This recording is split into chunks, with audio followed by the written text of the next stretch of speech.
ማህደረ ዜና የኢትዮጵያ ፌዴራል መንግስትና ህዝባዊ ወያነ ሓርነት ትግራይ ግጭት የማቆም ስምምነት ከተፈራረሙ ከ3 ዓመት ከ6 ወራት ገደማ በኋላ የትግራይ ክልል አዲስ ፕሬዝደንት፣ አዲስ መስተዳድር እየጠበቀ ነው።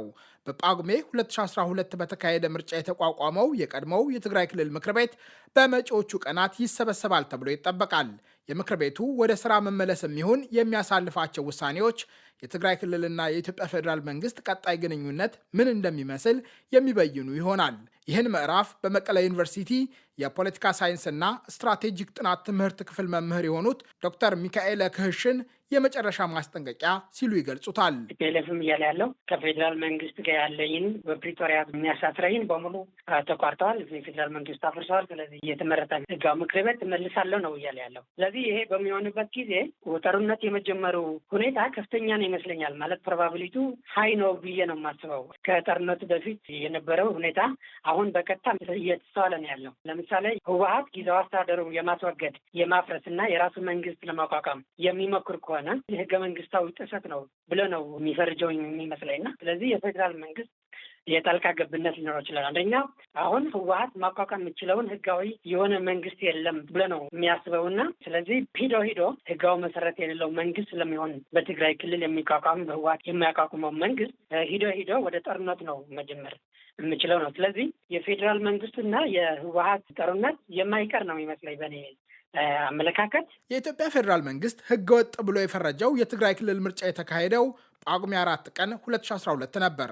በምርጫው 5 ፓርቲዎች ቢሳተፉም ህወሓት ከተሰጡ ድምፆች 98 በመቶውን በማግኘት አሸንፏል። በውጤቱ መሰረት የተቋቋመው የክልል ምክር ቤት 190 በድምፅ የሚሳተፉና 15 በድምፅ የማይሳተፉ አባላት እንደነበሩት በወቅቱ ተገልጾ ነበር። ምክር ቤቱ መስከረም 14 ቀን 2013 ባካሄደው ጉባኤ የህወሓት ሊቀመንበር ደብረጽዮን ገብረ ሚካኤልን የትግራይ ክልል ርዕሰ መስተዳድር አድርጎ መርጦ ነበር። ይሁንና ምክር ቤቱም ሆነ ደብረጽዮን የሚመሩ ስራ አስፈጻሚ በፌዴራል መንግስት ተቀባይነት አላገኙም። የፌዴሬሽን ምክር ቤት በመስከረም 2013 መጨረሻ የፌዴራል መንግስት ከትግራይ ክልል ምክር ቤትና ከስራ አስፈጻሚው ጋር ያለው ግንኙነት እንዲቋረጥ ወሰነ። የበጀት ድጎማም አቆመ።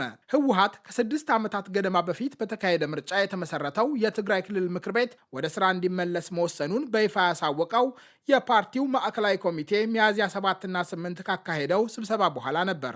ውሳኔውን በቀዳሚነት ያጸደቀው የትግራይ ብሔራዊ መከተ ኮሚቴ እንደሆነ የህወሓት ቃል አቀባይ ሚካኤል አስገዶም ከመቀለ በቅርብ ርቀት ላይ በምትገኘው ሂዋነ ከፓርቲያቸው አባላት ጋር በተደረገ ስብሰባ ላይ አስረድተዋል። ኮሚቴው ከትግራይ ሰራዊት አመራሮች፣ የትግራይ ጊዜያዊ አስተዳደር ካቢኔና የህወሓት ማዕከላዊ ኮሚቴ የተውጣጡ አባላት ያሉት ነው። የህወሓት ማዕከላዊ ኮሚቴና በርካታ አባላት ያሉት የትግራይ መከተ ምክር ቤት ለውሳኔው ይሁንታ መስጠታቸውን ቃል አቀባዩ አስረድተዋል።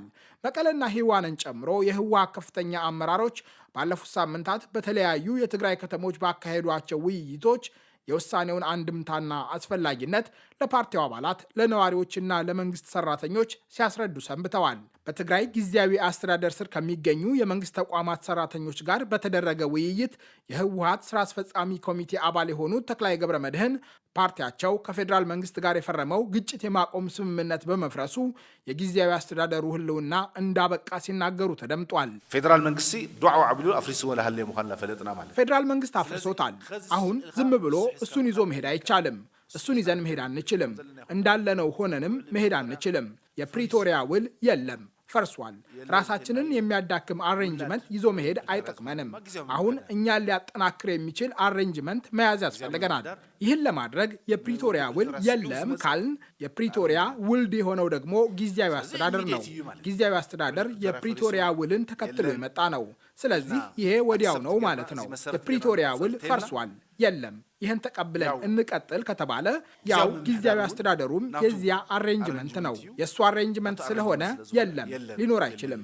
እንደማይኖር አስበን ተቀብለን መሄድ ይገባናል። ተቀቢልና ክንከድ ይግበእና። በውይይቱ ላይ ጊዜያዊ አስተዳደሩን ከማስቀጠል ወይም ከማስተካከል፣ አዲስ የሽግግር መንግስት ከማቋቋም ወይም ምርጫ ከማካሄድ ይልቅ በፕሪቶሪያ ግጭት የማቆም ስምምነት የፈረሰውን መንግስት ወደ ቦታው መመለስ የተሻለ አማራጭ እንደሆነ አቶ ተክላይ አስረድተዋል።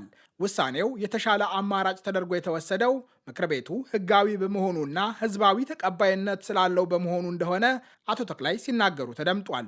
ዶይቸ ቨለ ከጠቅላይ ሚኒስትር ጽህፈት ቤትና ከመንግስት ኮሚኒኬሽን ጉዳዮች አገልግሎት በኢሜይልና ቀጥታ ስልክ በመደወል በጉዳዩ ላይ ምላሽ ለማግኘት ያደረገው ጥረት አልተሳካም።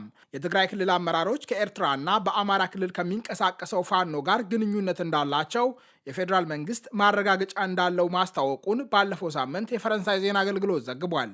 የፌዴራል መንግስት የመረጃ ምንጭ ለፈረንሳይ ዜና አገልግሎት ያቀረቡት ማረጋገጫ ከህወሓት ከፍተኛ አመራሮች አንዱ የሆኑት ዶክተር አዲስ ዓለም ባሌማ የተሳተፉበት የውይይት የድምፅ ቅጂ ነው። በዘገባው መሰረት ዶክተር አዲስ ዓለም በውይይቱ ከፌዴራል መንግስት ጋር ለሚደረግ ውጊያ ትግራይ ብቻዋን አይደለችም ሲሉ ተደምጠዋል። በአማራ ክልል ከሚንቀሳቀሰው የፋኖ ታጣቂ ቡድን ጋር ለመተባበርና ከኤርትራ ጋር የንግድ ልውውጥ ለማድረግ ዝግጁ መሆናቸውን እንደተናገሩ የዜና ወኪሉ ዘግቧል። አዲስ ዓለም የድምፅ ቅጂውን ትክክለኛነት ባያስተባብሉም የፌዴራል መንግስት የሰጠው ትርጓሜ የእርሳቸውን አገላለጽ እንደማያንጸባርቅ ምላሽ ሰጥተዋል።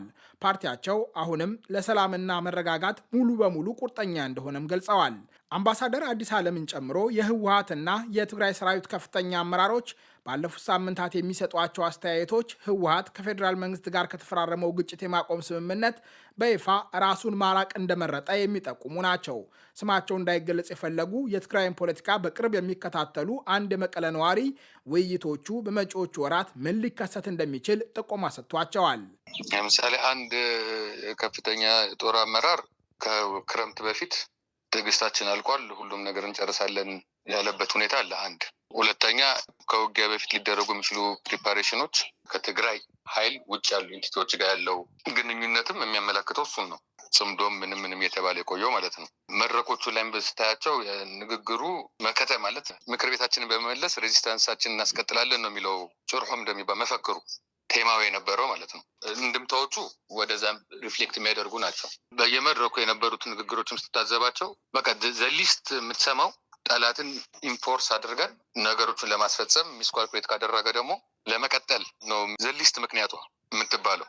ስለዚህ ሆፕፉሊ እንደዚህ አይነት አቅጣጫ የሚሄድ ይመስላል ነው የኔ እይታ። ህወሓት ምክር ቤቱ ወደ ስራ እንዲመለስ መወሰኑን ያሳወቀው ጠቅላይ ሚኒስትር አብይ አህመድ የትግራይ ክልል ጊዜያዊ አስተዳደር ፕሬዝደንት ታደሰ ወረደን የስልጣን ዘመን ለተጨማሪ 1 ዓመት ባራዘሙ በሳምንት ልዩነት ነው። ህወሓት የፌዴራል መንግስቱን ውሳኔ አልተቀበለም። የፕሪቶሪያ ግጭት የማቆም ስምምነት በኢትዮጵያ ብሔራዊ ምርጫ ቦርድ አማካኝነት ለክልል ምክር ቤትና ለህዝብ ተወካዮች ምክር ቤት ምርጫ እስኪካሄድ ድረስ በፈራሚዎቹ ፖለቲካዊ ውይይት አማካኝነት ጊዜያዊ አስተዳደር እንደሚቋቋም ይደነግጋል። የመቀለ ዩኒቨርሲቲው መምህር ዶክተር ሚካኤለ ፌዴራል መንግስት የሉቴናንት ጀኔራል ታደሰ ወረደን የስልጣን ዘመን ለ1 ዓመት ማራዘሙም ይሁን ህወሓት የስራ ዘመኑ በ2017 ያበቃ የነበረውን የክልል ምክር ቤት ወደ ስራ እንዲመለስ ያሳለፈው ውሳኔ ግጭት የማቆም ስምምነቱን ይጥሳሉ የሚል አቋም አላቸው። እነዚህ ሁለት አካላት ፕሪቶሪያም አክብሮም ማያውቁም። ተፈናቃዮች ሊመለሱ አልቻሉም። የተፈናቃዮች የፖለቲካ መያዣ ነው አድርጎ እስካሁን እየተጠቀምባቸው ያለው።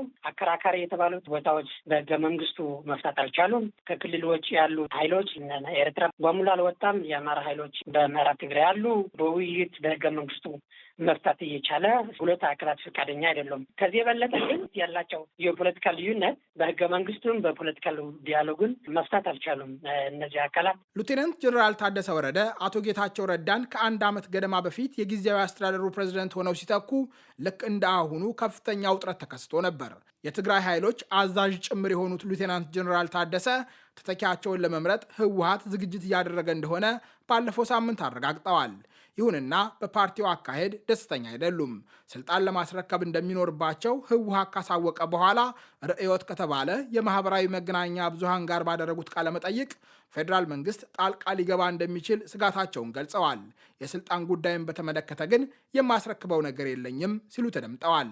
የ67 ዓመቱ የጦር መኮንን ስልጣኑን ከተቆናጠጡም በኋላ ጊዜያዊ አስተዳደሩ ግጭት የማቆም ስምምነቱን ማስተግበር ብቻ ሳይሆን መሰረታዊ ኃላፊነቶቹን ለመወጣት ሲቸገር ቆይቷል። በተለይ የበጀት መቋረጥ፣ የጥሬ ገንዘብና የነዳጅ እጥረት የክልሉን ነዋሪዎች ኢኮኖሚና ጊዜያዊ አስተዳደሩን ክፉኛ እንደተፈታተኑ ታደሰ ወረደ በተደጋጋሚ ገልጸዋል። ሉቴናንት ጀነራል ታደሰ ከኃላፊነታቸው ከተሰናበቱ እርሳቸውን የሚተካው የትግራይ ክልል ፕሬዝደንት ከፊቱ የሚጠብቁት ብዙ ውስብስብ ችግሮች ናቸው። ወይዘሮ ፈትለወርቅ ገብረ እግዚአብሔር መጡ፣ ዶክተር ደብረጽዮን መጣ፣ አማኑኤል አሰፋ ወደ መሪም መጣ። ከፌዴራል መንግስቱ ጋር ግንኙነት እስከሌለ ድረስ ወይ የፕሪቶሪያ ስምምነት እስካልተከበረ ድረስ የትም ሊካሄድ አይችልም ባይ ነኝ። ስለዚህ ብዙ ነገሮች ነው ሊፈጠር የሚችለው። አንደኛ የፌዴራል መንግስት እነዚህ አካላት እንደ መሪ ተቀብሎ የማስተናገድ እድሉ በጣም አነስተኛ ነው። ሁለተኛ የጀኔራል ታደሰ ወረደ የጊዜያዊ መስተዳደር በጀት ያልተለቀቀበት፣ የነዳጅ እንደፈለገ ያልሆነበት፣ በዚህ ሁኔታ አዲስ የሚመጣ መንግስት ወይም ግለሰብ አዘ ፕሬዚደንት ምንም የሚፈይደው ነገር አለ ብዬ አላስብም። ስማቸው እንዳይገለጽ የፈለጉት የመቀለ ነዋሪ ግን ከህወሓት ከክልሉ መንግስትና ከትግራይ ኃይሎች የጦር መኮንኖች በተውጣጡ አባላት መደበኛ ባልሆነ መንገድ የተቋቋመው ኮሚቴ የላቀ ሚና እንደሚኖረው ይጠብቃሉ። የኢንዲቪጁዋል ፐርፎርማንስ ፕሮግራምን ከማስፈጸም አንጻር ማተር ያደርጋል። ግን ፕሮግራሙ ምንድን ነው? ቲፒኤልኤፍ ይዞት የመጣው ፕሮግራም ምንድን ነው ማተር የሚያደርገው። አወቃቀሩም ደግሞ የመከታ ኃይል በሚባል ነው የሚመራው። ሶስት ከመንግስት፣ ሶስት ከፓርቲው፣ ሶስት ከሰራዊቱ የያዘ ኮሚቴ ነው የሚመራው። ኤንድ ከዛ ባነሳ አደረጃጀት ደግሞ የሴንትራል ኮሚቴ የቲፒኤልኤፍ ኤንድ ሃየር ሃየርኪስ ኦፍ የሚሊተሪ ደግሞ እንደ ካውንስል ሆነው ያገለግላሉ ነው።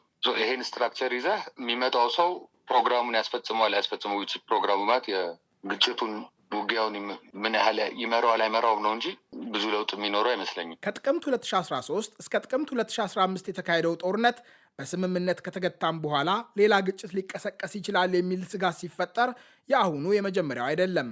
ባለፈው ጥር ወር በኢትዮጵያ መከላከያ ሰራዊትና በትግራይ ኃይሎች መካከል የተፈጠረ ግጭት ወደ ትግራይ የሚደረጉ በረራዎች እንዲሰረዙ እስከ ማስገደድ ደርሶ ነበር። የመቀለው ነዋሪ በእርግጥ እንደ አዲስ የሚቀሰቀስ ጦርነት ኢኮኖሚያዊ ድቀት እንደሚያስከትል አላጡትም።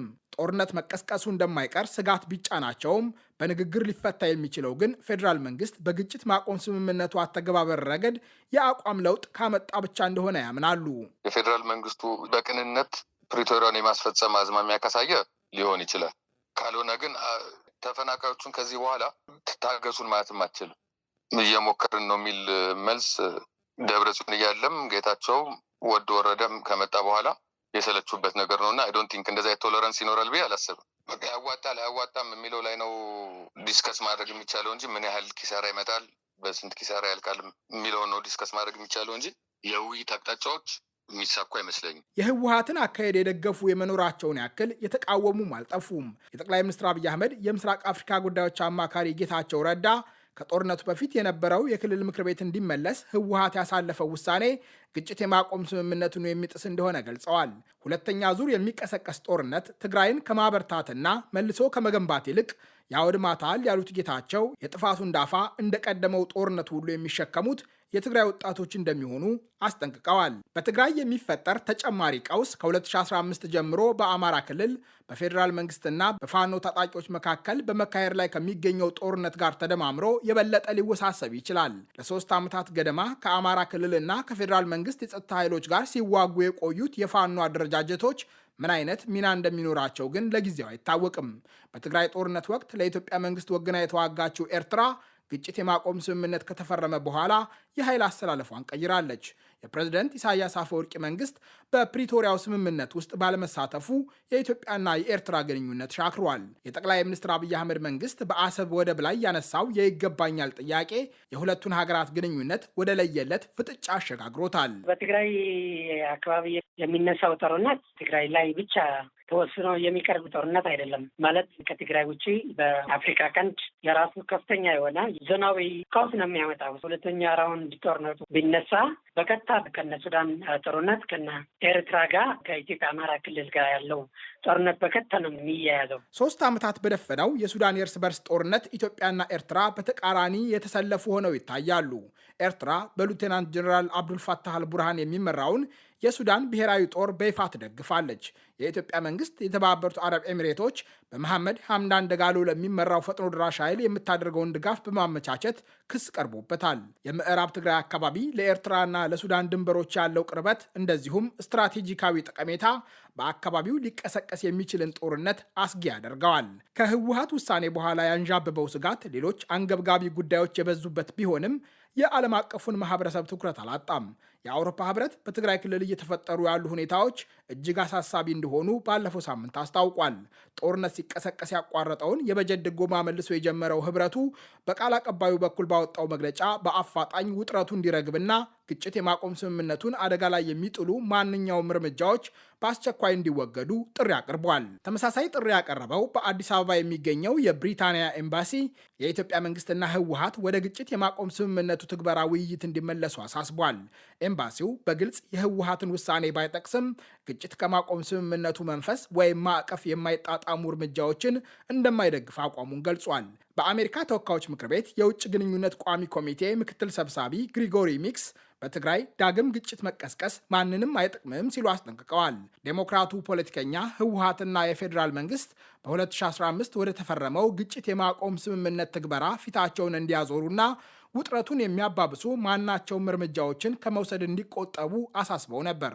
ዩናይትድ ስቴትስ የፕሪቶሪያ ስምምነት ሲፈረም ከፍ ያለ ጫና በማሳደር ላቅ ያለ ሚና ብትጫወትም የዶናልድ ትራምፕ አስተዳደር በውጭ ጉዳይ ፖሊሲው ለአፍሪካ የሚሰጠው ትኩረት ተቀይሯል። ከዚያም ባሻገር የትራምፕ አስተዳደርን ትኩረት የሚሻ አንገብጋቢ ጉዳይ አለ። በአሜሪካ በኢራን ጦርነት ላይ በጣም በራሷ ቢዚ ሆናለች እና ዓለም አቀፍ ማህበረሰቡ በኢራንና አሜሪካ የእስራኤል ጦርነት ነው ያለው። ስለዚህ ጦርነቱ ቢቀሰቀስ የኢንተርናሽናል ኮሚኒቲ ጫና ሚና በጣም አነስተኛ ነው የሚሆነው ብዬ ነው የማስበው። በአፍሪካ ቀንድ ልዩ መልእክተኛነት ኦሉሴጉን ኦባሳንጆን በቀድሞው የታንዛኒያ ፕሬዝደንት ጃኪያ ኪክዌቴ የተካው የአፍሪካ ህብረት እንደ ዋና አደራዳሪነቱ እስካሁን ያለው ነገር የለም።